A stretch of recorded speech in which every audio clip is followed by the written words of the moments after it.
Ladies and gentlemen, welcome in to the New Fashion Conservatives podcast, and I am so excited today to welcome a special guest. This is our first guest of the show, and I couldn't be more excited to welcome him to the program. It's Washington County Executive and GOP gubernatorial candidate Josh Schoemann. How are you doing today, sir? I'm outstanding. Thank you so much for having me. What an honor to be the first guest. Holy cow. Fantastic. We are excited to have you. And, just why don't we start by just asking you how the campaign's been going over the past weeks to months now that you've been in, and give us some highlights. I know you've hit 72 counties, every county in the state. So I'm sure that's a steady diet of brats and cheese curds, but I want to hear from you. Tell us how it's going. Yeah, no, it's going fantastic. I mean, it's been, I think, now 144 days today.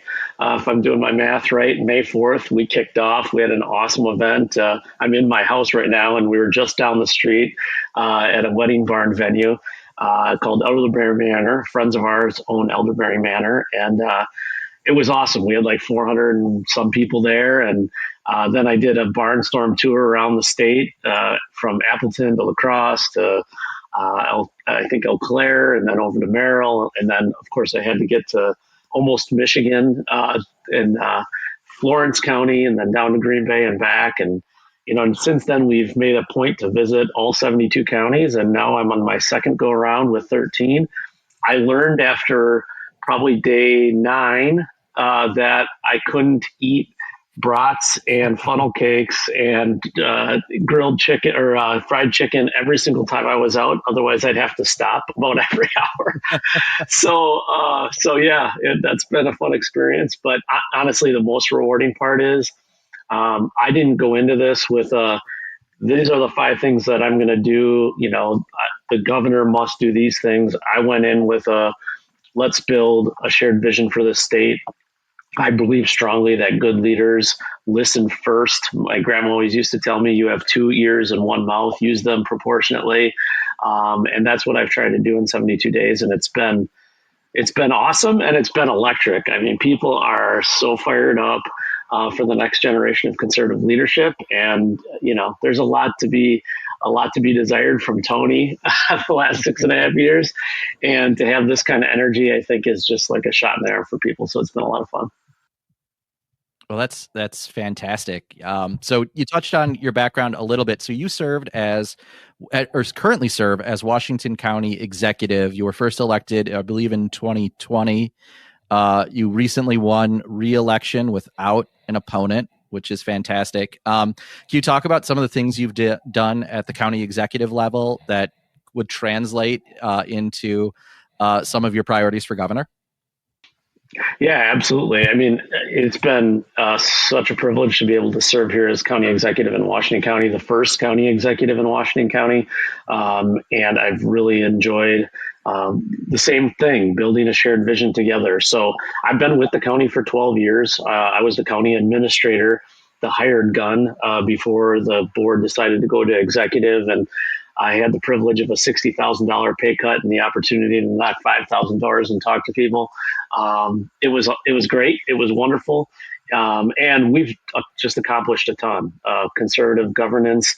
I tell people, I was the son of a Lutheran minister growing up with Dad. He'd drive around to hospital visits, shut-in visits, and I'd be in the car listening to Rush Limbaugh. So I deep down, I'm a Limbaugh baby and I'm a Reagan baby, and deep down believe in small government, lower taxes, and at the local and state level, strong public safety services. And that's what we've done in Washington County. And, when I started, our tax rate was about $2.88. Today, was about a week and a half ago, it's $1.40. Our property tax collections, or the tax levy, are the same today as they were, just a little bit lower actually than the year before I became county executive, back in 2020. And then all the way back to 2008, the tax levy, property tax collections are lower as well. So it's, we've done it the old fashioned way. We've taken business principles, we've applied them to government. Government is not a business. Don't fall for that trap. We use it too often. I have 140,000 people I report to. I have 21 county board supervisors in the legislative branch I've got to deal with. but you can apply the business principles. And so that's what we've done in the county. Every metric of county government is smaller since I've gotten here. We started with 850 employees. Today we have 625. We have less lane miles of road, less buildings, less acres. I could go on and on. I won't bore you with it all, but our top priorities are public safety, mental health services, economic growth, and roads, and doing those four things really, really well. And so by staying focused on those, we've been able to hold the line on taxes and create an environment for authentic quality of life for the people who live here. A county executive, son of a Lutheran minister, who's holding the line on taxes. I think I've heard that before, but I think the guy who said that was really successful. So I think you're following a good formula there. Thank you. Yeah. I mean, obviously he's an idol of mine professionally and politically. And Scott Walker I walk over hot coals to have that guy in office still. Well, and I'm glad you brought that up because, excuse me, I wanted to touch on that just because, yeah,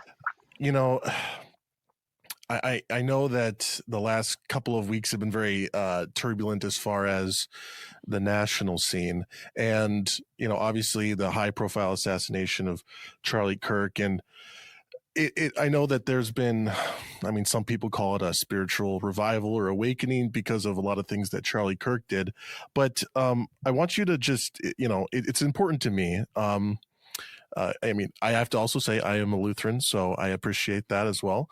Nice. And I certainly, it's a very strong part of my life. But, I'm glad to hear that you bring that to the forefront because I do think, as Christians, we have to bring that to the forefront. But how do you, envision, using that in your, shaping your governing, obviously, with a Christian attitude, but it's a modern world and, it certainly doesn't always like us, but, how do you kind of incorporate, your spiritual life into kind of your governing attitude, I guess I should say, and feel free to take it, any way you want, because it's such a broad topic and, there's a million different ways to go with that. Yeah, certainly. And, my thoughts and prayers continue to be with Charlie's family, Charlie's Turning Point family, and all those impacted. And what a tragic time in our country's history. It really affected me in ways I didn't expect. But let me just talk about a little bit of who I am. And normally I start these interviews off and people want to know who I am and, tell me your background because nobody knows the county executive from the 10th largest county in the state. But I always lead with I'm Christian first. That's who I am. And it's not that we try to weave that in somehow to what I do. It is just part of me. You can't separate that, just like you can't take the cherry out of cherry Coke. They're just all together. So it's part of who I am as a human and a leader. And probably the best thing for me to do is to point back to what I've done as county executive. And you'll notice that with me a lot. Politicians can talk a good game. If you get to the level of being able to run for governor, you're certainly got some capability of talking. Lord knows I do as a son of a Lutheran minister. But as county executive, 2020 was a crazy year to be running for office for the first time at that level. And of course, everything shutting down around us. I very much led with a love your neighbor approach. And if you go back and look, it was kind of in everything we did. We opened things really quickly. Just as an example, Tony Evers benevolently announced he was going to allow golf courses to open in X amount of days or week or whatever it was. We opened them like the next 2 days later, I think it was, in Washington County. And it was very much if you want to just go out and do that, go do it. And if you don't, like, by all means, like, stay home. And if you want to wear a mask, wear a mask. If you don't want to wear a mask, don't. If you want to get the vax, good for you. If your conscience doesn't allow it or your physical health for some reason doesn't allow it, don't worry about it. But it was, don't be a jerk to the person who chooses the other thing. Just love your neighbor. And that is just kind of how, ever since then, I've kind of incorporated it into all the things that we do at the county level, and the way that I talk to people. And it's kind of been fun on the campaign trail because I've also incorporated it there. Like when I go to county fairs, obviously I do the obligatory work the county GOP booth for an hour, and then the obligatory go to the barns and talk to the kids and the families, and that stuff is awesome. Get a lot out of that. Of course. But then I like to go to the Dem booth, and I'm wearing exactly what I'm wearing now, and I introduce myself, and they don't know what to do, and we just talk, and I said, I'm just here to talk. I'm not trying to hate on you or have a gotcha. There's no cameras. And every time, you get 5 minutes in and they're like, wow, this is amazing. I say, yeah, we just have to talk to each other. It's okay. I'm not going to agree with you. And sometimes you're not going to agree with me, and that's just fine. So, I think that's a big part of what's missing in America and in Wisconsin is we're so busy talking past each other and throwing social media bombs and trying to get the gotchas that we aren't talking to one another. And so, like I said, it's just part of who I am. Lutheran minister, Wisconsin nice, and yet conservative results, like I talked about.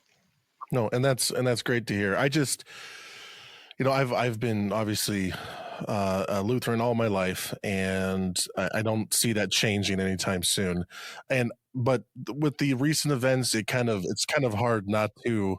It's kind of hard not to. I don't want to say rededicate or re-up your that fervor just because of the events that are going on, and I just think we need more Christian leaders in public life, in civic life, and not actually shy away from it. So it's just great to hear that there are more Lutherans. Not just Lutherans. There are plenty of other great Christians. But it is good to hear good Lutherans as well. I tell my Catholic friends all the time, hey guys, it's fine. If it wasn't for Martin Luther, I'd be kneeling right next to you in the pew. So oh yeah, 100%. Same Jesus. Same Jesus. I'm good with that. So there is another part of your background I kind of wanted to touch on before we get too far into this. And you served in Operation Iraqi Freedom. Can you just tell us a little bit about why you were called to serve or how you felt like you were called to serve in the military and some of your time there? Yeah, absolutely. So the military service, I got in before 9/11. So October 30th of 2000. And the truth is my wife had told me, we got engaged and got married. And of course she told me I had to go ask her dad for her hand, which of course, I did. And when I called to ask him, we were in school in Minnesota at the time. His response was he paused and he said, well, she's expensive. and I laughed and I said, well, yes, sir. I promise you, I'm a freshman in college at that point. I'm 18 years old. I'm like, I promise you I'll take care of her. I'll do whatever I have to do. Well, she goes to Whitewater and I can't figure out where I'm going with my life. And so I decide that I'm going to take a year off and go figure out what I'm going to do. And I'm really struggling. And so I'm like, well, my grandpa was in the Army. My other grandpa was in the Navy. I've always kind of had the motivation to be in military service. And I really had to deliver on what I said to my father-in-law because we were getting married in like 9 months. And so I'm like, all right, well, I think this is a path and allows me to go back to school because I can't kind of figure out what I want to do. And so that's what I did. I don't think I ever told him that, but it gave me a path with the GI Bill and that monthly check for 1 week in a month, 2 weeks a year. And here we are. We made it. Well, that's fantastic. Do you think, having served and being a veteran gives you kind of some insight onto where the state should, or what the state should be doing for veterans and where we can improve with, maybe it's mental health and physical health of veterans and first responders, or, maybe something in, assistance veterans can take advantage of to be, have more support in the state? Yeah, I mean, I think there's a number of things that having served that way that really changed your perspective, especially when I was in Iraq in 2003. I mean, that's where I would say for the first time I really got to live the love your neighbor. I mean, it's something as simple as basic training when you're seeing all these different people from across the country and all these different um, you know, races and demographics and socioeconomic status. And you're like all put in one place and you make it or you don't make it. You got to help each other out. And there's no other way through it than hard work. I would say the same is true in Iraq, and I could give you stories and examples of that. But when I think now about, that service, when I left Iraq, I was on track to be a social studies teacher in high schools. And the real reason I wanted to do that was because I wanted to coach wrestling. I didn't actually want to teach. I just wanted to coach wrestling.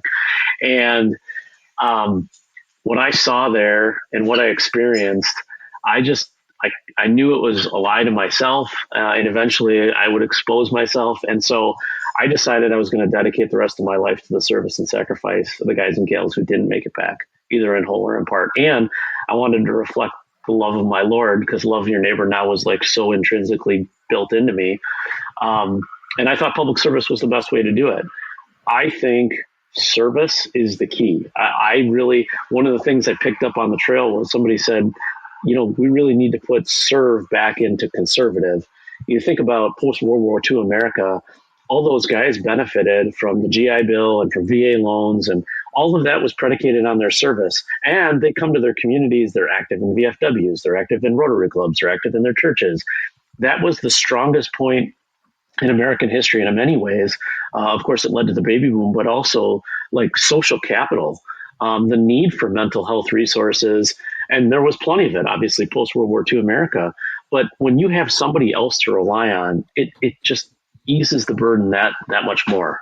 Now, I'm not suggesting that's the solution to mental health. It isn't. But knowing that you have another person and a social network to rely on is a huge thing. And service to one another is what creates that social capital and that social network. I think that's critically important, and it's something that I lead with as governor, creating opportunities and promoting that. Secondly, I think in terms of mental health specifically, we are in a mental health crisis in the country. I saw it coming out of Iraq.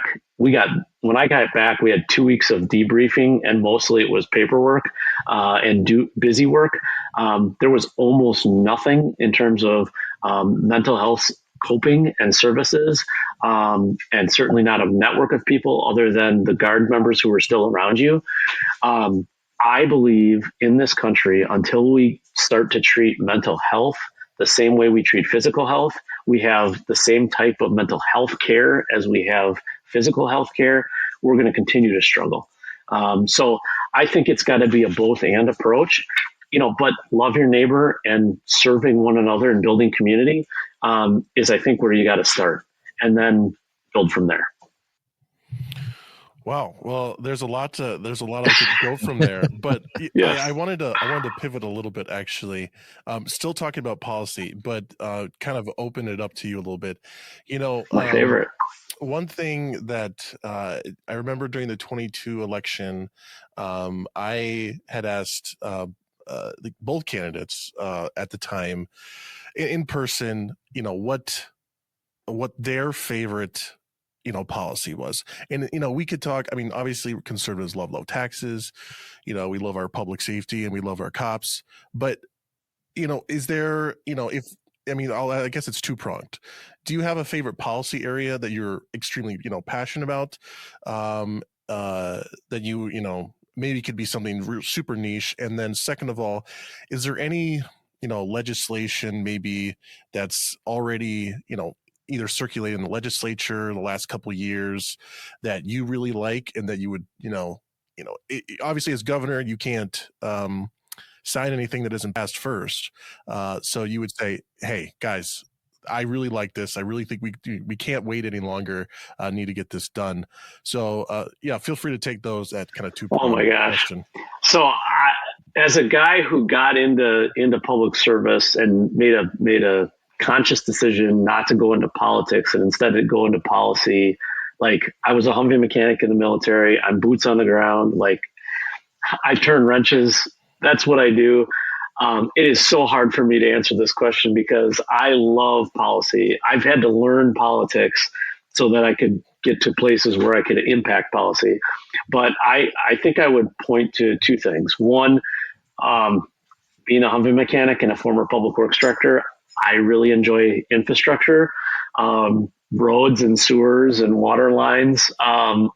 Just fascinate me, and drives me nuts when local governments, state governments don't put enough resources into maintaining those things because they are arteries for pretty much everything else, right? Like, it's amazing how much people will pay to make sure that sewer lines keep flowing. I think that's the nicest way I can say it. It's vitally important to have those water lines running down the street, and commerce doesn't traverse our country without quality roads. I think one of the big mistakes in government is we have allowed, by trying to be everything to everybody, we have allowed ourselves to get stretched too thin to be able to do the basics really well. And that's why in Washington County, again, look at what I've done, not what I'm saying. We created back in 2017 during the Scott Holes debacle, the Just Fix It, whatever you want to call it. I stopped our team and said, we're going to put together a plan. I want to know every county highway, every type of maintenance you can think of. And of course, having been a public works director, I could ask some of these questions more specifically, but everything from resurfacing, reconstruction, crack filling, shoulder work. I want to know all of it, inventory this all the way through 2030 and give me an inflationary index and tell me how much I should be spending. And so they did that. And we had been spending about, I think, 1.5 or 1.8 million, somewhere in there, per year. And they're like, you got to get closer to 3.25 to 3.5 per year if you're going to be able to sustain this. Okay. And so we did it. We fully funded it, didn't raise taxes, and now we are extending it out to 2060. So I mean, that to me is like heaven if I could just sit and stare at that spreadsheet and pick it apart. But the other one, and so I think the different iterations that have come forward for new and innovative ways to fund our road system have a sustainable funding models for roads in particular is important to me. But the other one that I'm super interested in, and it is small government lower taxes, is the income tax. Cutting the income tax in half, and eventually, like Iowa, putting it on a trajectory to elimination. I'm really fascinated in the work that Senator Lemahieu did. I'm not sure I'm all the way there with what I had read previously, but I think it's close to 90%, maybe 95% of the way there. And I also think in that same regard, like, I don't see freezing property taxes to me is not enough. I think we've got to find a way to recombobulate. Let's use the wonky word, recombobulate. I thought you'd like that. No. Yeah. We have to figure out a way to reconfigure the property tax formula because it's broken. And I'd like to see lower property taxes. I think it actually is a hindrance, not just on the next generation sustainably owning homes, but also on retirees and their elderly staying in their homes. Especially now with Governor Evers' 402-year veto, like, people aren't even realizing yet the consequences of that. And when they do, I mean, they're going to be dire. Mm-hmm. Yeah. And on top of that, if the Supreme Court overturns Act 10, you're adding a whole nother layer onto that. And, I don't want it to happen. I hope it doesn't. It's like saying Voldemort. I don't think you can say that. Right. But you touched on some things that I was going to ask. So getting ahead of us, that's awesome. We have a governor who his whole thing is just fix the darn roads. And he's going out there and filling potholes. And in reality, that's, Band-Aids on, very few really bad wounds. And, we said we have one of the things I take issue with is, what we're setting up for the next generation. And so the question I really want to ask it's I didn't realize you have two sons, a high school age son, and then one that's in the university level. Yeah. How do you feel like we can set them up better to stay in Wisconsin? Because I was also curious to know how you kind of came to the decision of the university, or how your son came to that decision. I understand he's like really fast. And It's he's a really very good fast. athlete, and I'm sure that factored into Yes. it. But as someone who has three littles, and I know like even high school is a long way off for me, but I'm already thinking about like what's the best future for them. And frankly, I don't know if it's in the UW system the way it's being done right now. So I'm just going to let you Oh my take gosh. what I just laid on you and share your thoughts. This is so much fun. Okay, so first, I tell people all the time, somebody needs to send a memo to Governor Evers and tell him filling potholes is not fixing roads. Our plan is exactly the type of thing that has to happen at the state level. In terms of giving hope to the next generation, so I will freely admit, like, obviously knew what Turning Point was. I've toured their facilities. I met with many of their leadership. See them all around to this day as I've been touring the state. I didn't know Charlie's heart very well, and of course, I feel like we all have learned more recently. But have been like just taken aback by like the way that he talks about really inspiring, the way that he talks and how it inspires the next generation, and particularly the importance of home ownership, and maybe more even specific than that, the opportunity at home ownership. Because this is what I talk about this stuff all the time, and where he talks in theory, I talk in practice. The alignment is just stunning to me. But I talk to these young people constantly, and the oldest son goes to UW La Crosse, and he, my second day on the trail, I was with him and his teammates, and we ran around this park as part of our kickoff tour. And when I started to talk to the young men about like what are your hopes and dreams and what do you want to see, home ownership's the first thing that comes up. I'm not going to be able to own a home. The average price in Washington County is $400,000. The average price in Wisconsin is about $350,000. In Madison, it's like $450,000. Like, I'm really concerned I'm not going to be able to have a chance. And so, here in Washington County, again, look at what I've done, not what I say. We've initiated these two programs. One's called Next Generation Housing and one's called Heart and Homestead. And I mean, you're going to notice themes that overlap here in a second, but Next Generation Housing is basically post-World War II America, small houses on small lots, deregulate as much as you can. It used to be the Federal Housing Administration that borrowed the money at low interest rates for developers that would build workforce style housing. We did the same. We took our ARPA money, and that's what it goes towards. 0% loans, private builders, private developers selling to private owners. And then our Heart and Homestead program. And so these builders, by the way, are now building and selling homes as low as $300,000 and just a tick under. And our average price is $400,000. We've got a little ways to go yet, but I'm super proud of that. Our Heart and Homestead program is even more exciting. It's a down payment incentive up to a home valued at $420,000, and it can be up to $20,000. It acts as a second mortgage, which means you owe it back. You have to earn it. You can volunteer or participate at local nonprofits or your church. Every hour that you donate of your time is $25 deducted. Every dollar you donate, put an offering plate or donate to a nonprofit, 70 cents is deducted. And if you do the math, 1 week in a month, military-ish, you can earn it back in 5 years. The goal was, and Next Generation Housing, by the way, most of those places, there's a deed restriction where you can't sell it for a certain period of time without kind of paying us back the municipality or the county's investment. And it's 5 years also. And the concept was, most of these people who buy are probably going to be younger, just starting out, getting married, having kids. And by the time that kid's 5 years old, they're in school and now we've got them. uh, and hopefully they've given back to, or they're involved now in church, involved in the civic groups. So I think all of that is an example of what we've done in Washington County to simply just give an opportunity. When I talk to these young people, it's not like, I'm entitled. I give me a house or give me a handout for a rental voucher every month.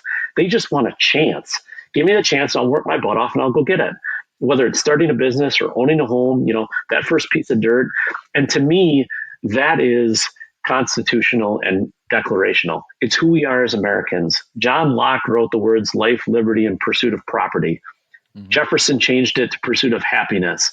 I think that goes to show you, like, when you own something and it's yours, as the song says, buy dirt, like, it can't be taken from you. And we need to protect that mightily. It's why I'm a huge believer in giant deregulation of zoning requirements, because personal property rights are foundational constitutional rights. I think that's a starting point. I could talk about the university for 2 hours. We have a campus of a two-year campus of the UW here in West Bend, Washington County, and what I watched happen, I could see it from 7 years ago when they started consolidating these 2 years, that they're going to start shutting them down. And 5 years, almost 6 years ago, I told Chancellor Money when UWM first took over our campus, I said, I appreciate you being here, but I just have one thing you got to promise me. He's like, yeah, no problem, of course. When you close this campus, give me at least 6 months heads up. Mm-hmm. Oh, it's not going to happen. We're never going to do that. 4 years later. Yeah. So the thing is with the UW, they are so far removed from the Wisconsin idea. And now let's talk about Wisconsin idea. It is not the boundary of the university or the boundaries of the state. That is not the Wisconsin idea. The Wisconsin idea is take our kids and our students, send them to the university system, give them the knowledge and the wisdom that a university liberal arts education should provide, and then send them back to their communities to make their communities a better place. We aren't doing that anymore. Most of our kids, too many of our kids graduating high school and college, are leaving and never coming back because the opportunities are better elsewhere. And UW-Madison in particular is bringing all these kids from other states and other countries, and then they're sending them right back. Like, they are so far removed from their mission, which is why I believe it's why you see all this, extra focus on DEI and extra focus on woke ideology. Like, get back to why we have you. You're a public university created by the state of Wisconsin for the people of the state of Wisconsin. Get your focus back on what it's supposed to be, and it's benefiting people holistically. State government, any level of government, doesn't matter, but university included, the number one focus we should have is on the people that we're here to serve. And the UW is so far gone from that. It's going to take significant reform. And Jay Rothman, I think he's a good guy. I think he's working in a really busted system, and he's trying to move the needle, but man, it's going to take a hell of a lot more than the types of proposals he's talked about and the timid approach. Like, we need a courageous approach. And I intentionally use that word, not bold. I don't use bold because bold implies reckless. You have to have courage, and you got to be a steward.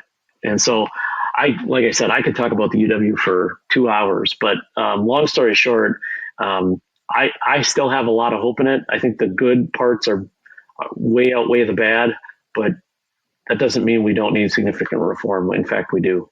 No, that's awesome. That's something that we've talked about on our show a couple of times about, I think, again, the disconnect between the UW accepting international students from what I think are bad foreign actors, and as well as taking out of state students because they know they'll pay higher in tuition than equally talented Wisconsin students who then are going somewhere else. And I love that you took an approach that I would never even considered for housing. And I think that's fantastic. I that's really cool that you're doing that in Washington County. And What's more cool, Justin, is you should come and meet the people who've experienced it. We have Mhm. about, I think, 225 people who've now participated in that Heart and Homestead program. Mhm. I mean, you can imagine the emotion Yeah, in yeah, talking to them. And you get to see them. You go to the county fair, you go to the Rotary event, you go to the beer garden, you go to church, like, and they're doing their thing. They're giving back. I'm like, doing, they're building social capital. It's working. It's so much fun. that's incredible. I tip my hat to that. I think when you start throwing around words like, what do you say, affordable housing or workforce Yeah. housing, I just think it Yeah. has like a bad rap. And I think you go into Yeah. certain communities with, higher property values, they hear those words and they automatically think something that it isn't. So, if you get the opportunity to sell that program statewide and take it to that next level, I think we're going to have some real success. And I think you've really hit on something that's going to resonate. Well, I wanted to touch on something real quick because I think I Yeah. heard something that I've never heard before. So you're saying that you used ARPA money on like non-reoccurring expenses? Because it seems like, I know COVID seems like it was an eternity ago already, but COVID, I mean, there are going to be a lot of graphs in the next 20, 30 years. They're going to show a dip, a spike, in 2020, and then, Yep. some kind of awful implication as a result. And the amount of local governments in general that used ARPA funds improperly is baffling, and especially for these reoccurring expenses. And then, of course, are asking the state to backfill them. And so I think it kind of dovetails nicely with, I know there was a report out of the legislature earlier this week about how kind of Milwaukee spent their money from the state. So Yeah. we have the COVID situation. You have the ARPA money that comes in, millions, billions of dollars that come in. And then obviously at least Milwaukee needs some extra help. And we kind of figure out that, well, it sounds like they didn't spend everything as wisely as maybe they should have, and actually using some of their sales tax money to backfill their ARPA expenditures. And so I guess my question kind of goes, as governor, you are kind of tasked with managing the entire state, urban Yep. and rural areas. Like, so how do you balance the, unfortunately the sore thumb of Milwaukee's problems, but I mean, it still brings in a lot of state money. It's, the Democrats like to say it's the economic driver of the state, which in many respects it can be. It can also be a drain on some of those resources as well. So, feel free to take it, any way you want, but, the balancing between rural and urban, being a governor for the entire state, and not just obviously one or the other, but also managing the realities of, the urban areas having their, exclusive issues, and the rural issues aren't, lost on us either, but it's just very easy for, us conservatives to kind of point to Milwaukee or Madison and say, oh, you have these problems that we don't. So I guess, just balancing that. Yeah, I think you ended it the right way, balance. So, I started off in Wisconsin and Princeton in Green Lake County, community of about 1,100 people. I was literally doing everything from running elections to plowing streets to shoveling, out of lift stations, sewer plants, Yeah. all of it. And I loved it. It was in many ways, it was one of my favorite jobs. I understand the challenge and the struggle of a small local rural community, that when you say we need to just give more opportunities for economic development, that's a Dollar General. We landed a Dollar General in Princeton in 2008 and 2009, and it was the biggest economic development project they had in 35 years. I mean, yeah, it's a big deal. And I think having that level of understanding is important, because I think the key principle of just one of the key principles of operating government in general is to learn to live within your means. And it's why we did what we did once ARPA came. I advocated to every conservative legislator in Congress at the time in Wisconsin to vote no for that. And it was going to be horrific, and I could see it coming. Washington County got $26.2 million. When we got it, I told my cabinet and all my department heads, I said, I have one rule. Every project you propose to me will have a return on investment long term, and nothing will be an ongoing expense that isn't capped at some point in time. Like we end the program. So the few things that we did create, and some staff to help administer our next generation housing program, for example, we passed resolutions saying the funding ends on this date, and the employees who were hired know the funding's over at such and such date. I think the most important thing is live within your means. And that applies in a community of 1,100 people, as well as it applies in a community the size of Milwaukee. They can't do it. They physically haven't proven in generations to be able to do it. Sadly, you have to go back to a socialist mayor the last time they were able to do it. I think the biggest thing that the state can do is something that the best governors in Wisconsin have done. And ironically, they're only Republicans. They have pushed responsibility, accountability, and power back as close to the people as possible and said, hold them accountable. Because what I don't like about the current system is the state slowly spoon feeds pieces to municipalities. And what are they doing? They're doing exercises like you described, yes, with ARPA, but then they're squabbling and getting sales tax and creating a wheel tax over here. And there's a fee for this and a fee for that. I mean, I just read the paper today, Chevy Johnson's budget. There's like 4% increase in fees across like 100 different fees or something. Like that's what happens.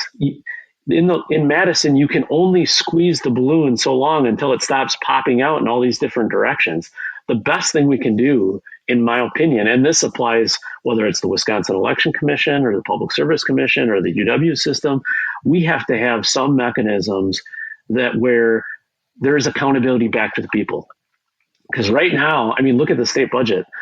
The legislature passes a budget that sucks less than the governor's budget. The governor signs the thing, and they're going around celebrating this budget. Oh, schools got more money. Schools got more money. Schools didn't get more money.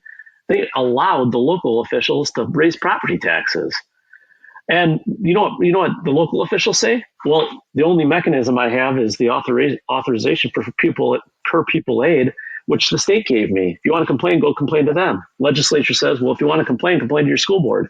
Like, if I'm a voter, I'm furious. Like everybody's pointing at everybody else. So I think in the end, if we can accomplish one big thing, it's push power back as close to the people as possible in as many ways as we can creatively do, and have tripwires built in so that locals can't scam the system either. And there's a real art in that. Well, I think you bring up a lot of good points, and I think one thing that you kind of brought up that brought me to this question too is, obviously, Southeast Wisconsin has got a lot of great communities, a lot of really good, thriving communities, but when I go up north, I mean, everybody goes up north, and when you're traveling up north, there's so many small towns that have great main streets, but you look at the main streets and you see a couple good shops and everything, but then you see the shops that aren't there anymore. And you think to yourself, 20 or 30 years ago, there was a reason this building was built to house a business that was there, and it's no longer there. And you automatically think that this main street probably looked even better than what I think. There are a lot of very cute, downtowns across Wisconsin, but it seems like we've lost some of that. And, I know Donald Trump's message of kind of reviving the middle class and reviving those kind of forgotten Americans really resonated with people. But at the end of the day, the state is probably has a little bit more control on actually reviving those communities. I'm not saying Trump can't help with that, but at the end of the day, yeah, the state and local governments are the ones that are going to have to do the actual work to revive those. And I would love to see those small communities, because I know the big ones, the Milwaukee's, the Waukesha, Washington counties, Ozaukee will always have some kind of economic development just because of how large they are. But I feel that those small, the 1,000, 2,000, even smaller communities really are the ones that, are hit harder. And of course, the population loss too doesn't kind of compounds the fact. So, I think about that every time I go up north and every time I kind of drive to those towns. And so I just wanted to, get your take on, what can, at least from the state's perspective, can we do for them? Okay. With President Trump's One Big Beautiful Bill and the manufacturing revival it provides the opportunity for, I really firmly believe it sets states and local municipalities up for success. But when I tour the state and I talk to businesses, one of the biggest challenges that they have is workforce. Okay. What is that telling you? It's telling you there's not enough. There's not enough people to take the jobs. There's not enough opportunity. Now, let's tie that back to housing specifically, because the bigger thing I'm trying to get at with housing is something that's been happening in Wisconsin my entire life. High school kids and college kids graduate, they leave this state for other opportunities elsewhere, and a lot of times they never come back. When I ran for county executive, it was at the top of my list to try and solve that issue. Why is that happening? The housing is the biggest thing that really, I think, is the first big hurdle. We can talk about childcare, we can talk about K-12 education, and we should. I mean, that's a whole nother area I'd love to discuss. But if they can't buy a house, if they can't start a family, all that other stuff doesn't matter. And that's especially true in small communities. Look at what has happened to our small communities. Those young people, they oftentimes either leave to go out of state, or they go to Milwaukee or the Fox Valley, or the big city. I think if we can reinvigorate that sense of ownership and people can buy dirt and create their own opportunities. Now the small shops start to open up again. Young people are having families. This is where, Charlie Kirk's, the one post about, start a family, build a legacy, those 7 bullets were, I think it's 100% spot on. But you've got to create the environment to set up an opportunity where young people think, yeah, you know what? I can do that. It is achievable. It's okay for me to stay here in Bloomer and pull that off. I can raise a family here in Kewaunee and afford my house and have a good job. Like, I think that first step of home ownership, which makes so much sense that it's constitutional and declarational. You think back to history books in 1776, like that's literally what they were fighting for. They just wanted a chance, an independent, individual liberty, personal responsibility chance. That's it. And I think we're the generation that's going to deliver it again. So I want to ask, I don't necessarily have a question, but I know you're a hunter. Yeah. And I think from some experience that I've had, both when, working in economic development, working in the state legislature, and then being an outdoorsman, I feel like there's 2 different DNRs. And one is, I would say, I guess the one we like, which is... Do you listen to all my speeches and then just ask questions of stuff? Okay. I did pick up from another podcast you had talked about hunting turkey and getting a couple really big ones, but more so it's I feel like there's 2 DNRs. One is the one we like, who are stopping poachers, who are stopping people who are taking fish that are too small. And then there's one that is the onerous, over-regulatory one that's, if there's 3 cattails in a tiny little puddle, that means there's 10 acres of swampland that can't be developed for anything. So again, not necessarily a question, but I just want to give you a chance to talk about, from a county executive, working in economic development and getting around the DNR, and then also as a Wisconsinite and as a hunter, your outdoor philosophy. Okay. There's two things that I think are important. One, today, literally today, 2 hours ago, I was at a signing ceremony for a resolution from the board advocating to the DNR to change their rules so that a bunch of homeowners on the north side of one of our lakes in the town of Erin could be allowed to build their home back if a flood came. They changed the mapping, they changed the rules, and it put them in a situation where if their homes got flooded, they could only spend 50% of the value of the home to build it back, which literally means their homes are worthless. It's a taking. I mean, they're stealing those homes. It's just a matter of time.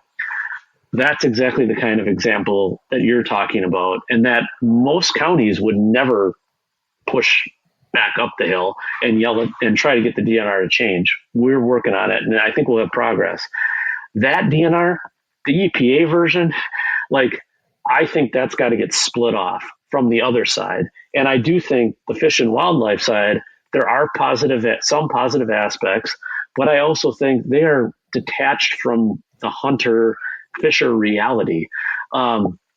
So split them apart, 1 and 2, and then send them north. I just had a conversation this week about, I don't know if you saw this, but Marathon County has a campus of the UW Stevens Point.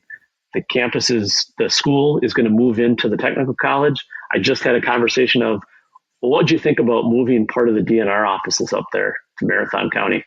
I think you could do exactly the same thing, for example, in Barron County with the Fish and Wildlife Service in Rice Lake.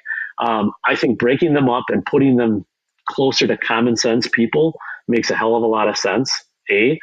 B, now on the hunting side, DNR drives me crazy. I don't understand their turkey quotas. I don't understand what they're doing with whitetail deer quotas. Don't even get me going on the wolf stuff. Oh, sure.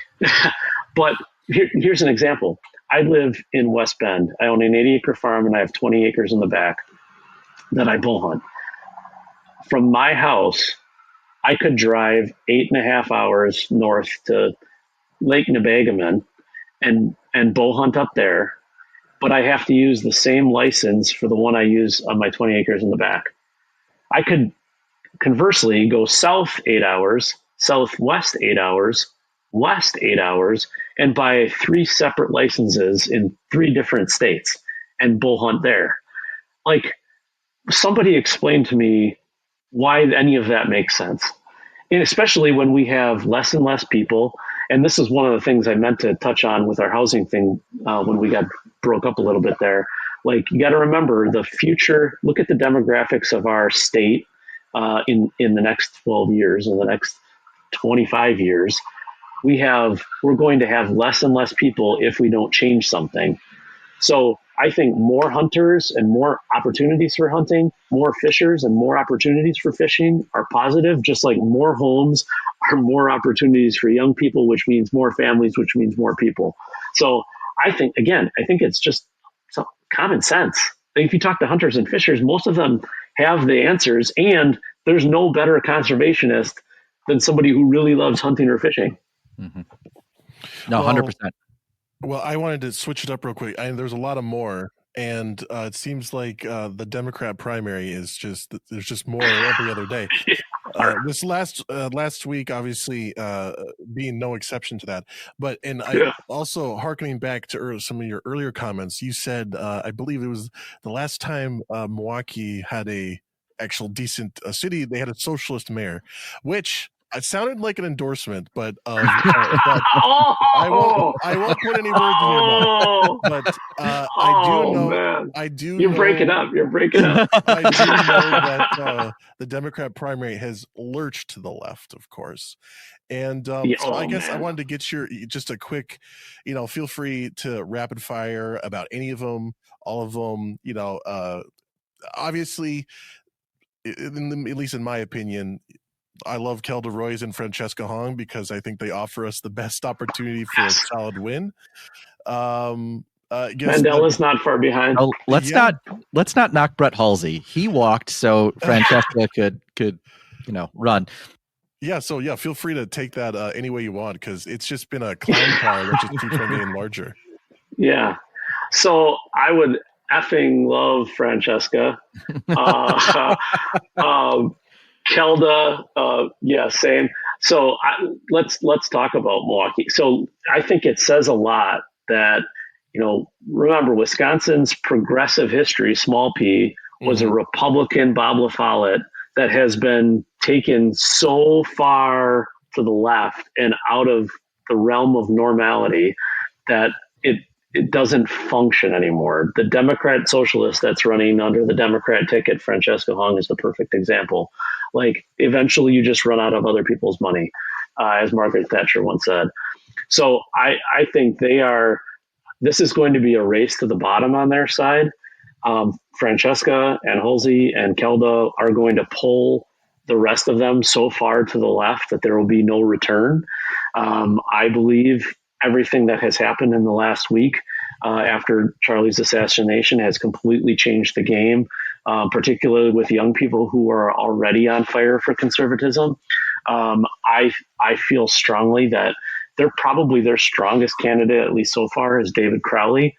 And I love the matchup of we've got the Wright County executive and they've got David. I think if you just look, he and I got elected at the same time.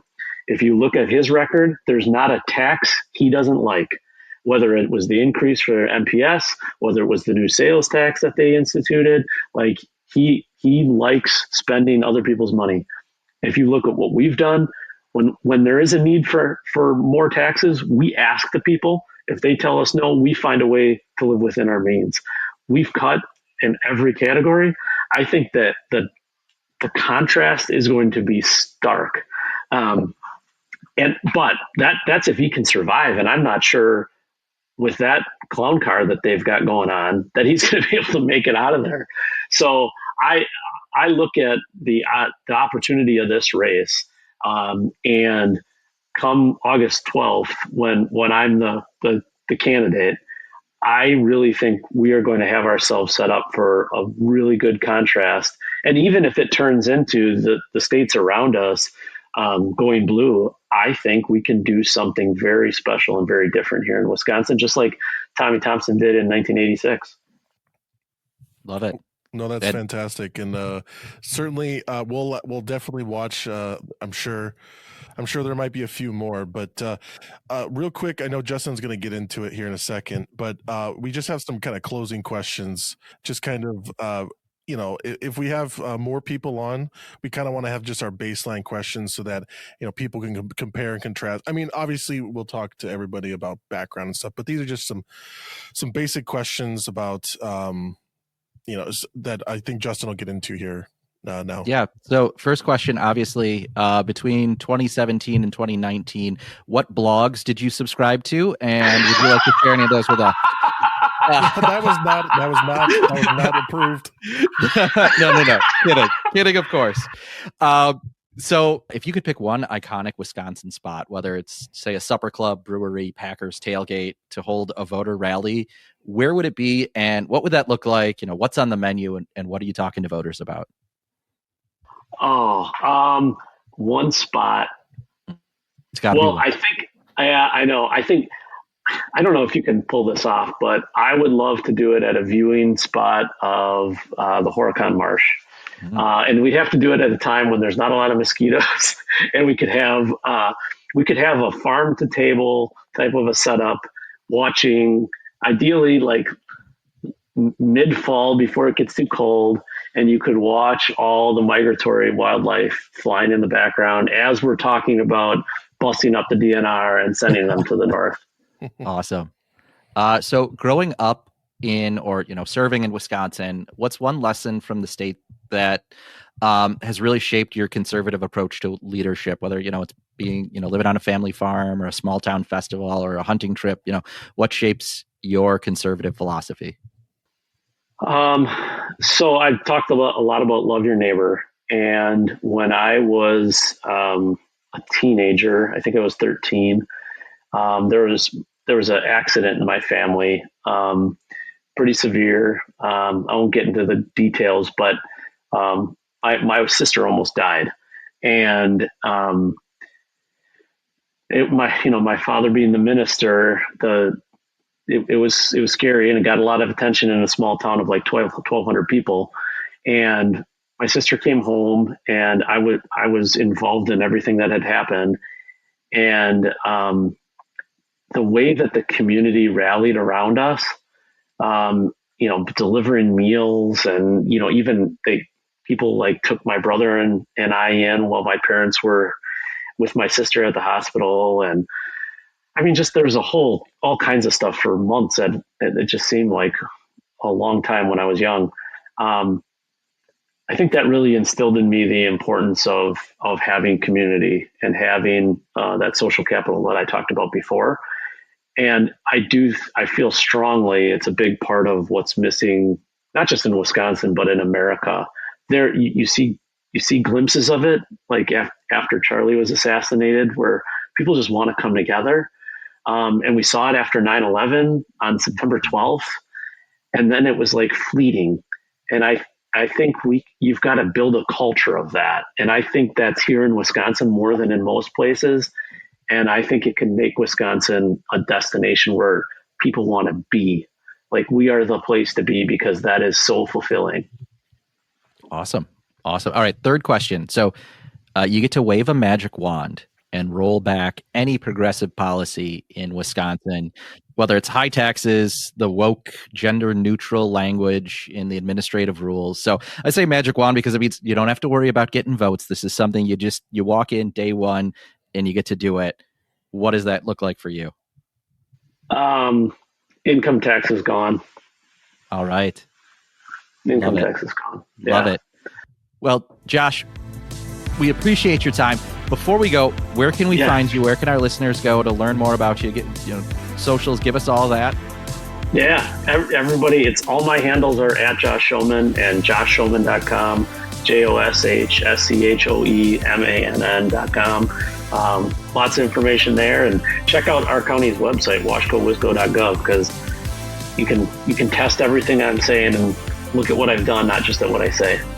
Fantastic. Josh, we really appreciate you taking the time. Thank you so much. Thank you so much. Thanks for the opportunity. Yeah, thank you very much. Yeah, God bless you guys. And have a great rest of your campaign. Wishing you the best. Keep hitting 72 counties a second time. Sounds good. All right. Be well, boys.